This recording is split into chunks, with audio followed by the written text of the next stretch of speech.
একজন মানুষ হাসপাতালে মৃত্যুর খুব কাছাকাছি অবস্থায় ছিল। ঠিক তখনই মৃত্যুর দেবতা তার আত্মা নিতে সেখানে উপস্থিত হয়। কিন্তু সে বুঝতে পারে যে লোকটির জীবনের এখনও কয়েক মিনিট বাকি আছে, তাই সে অপেক্ষা করতে থাকে।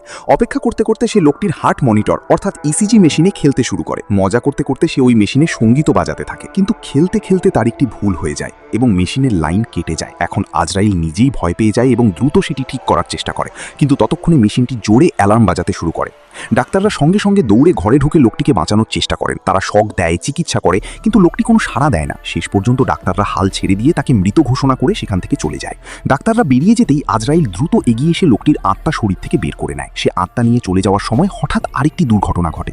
দরজা বন্ধ করার সময় কিছু পড়ে গিয়ে ঘরে বড় ধরনের বিস্ফোরণ হয়।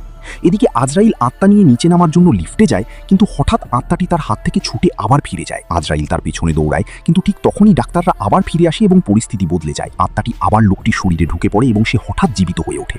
জ্ঞান ফিরে পেয়ে সে চারদিকে ছড়িয়ে ছিটিয়ে থাকা ঘর দেখে এবং সঙ্গে সঙ্গে সেখান থেকে পালানোর সিদ্ধান্ত নেয়। আজরাইল যখন আবার ঘরে ফিরে আসি, তখন লোকটি সেখানে আর থাকে না।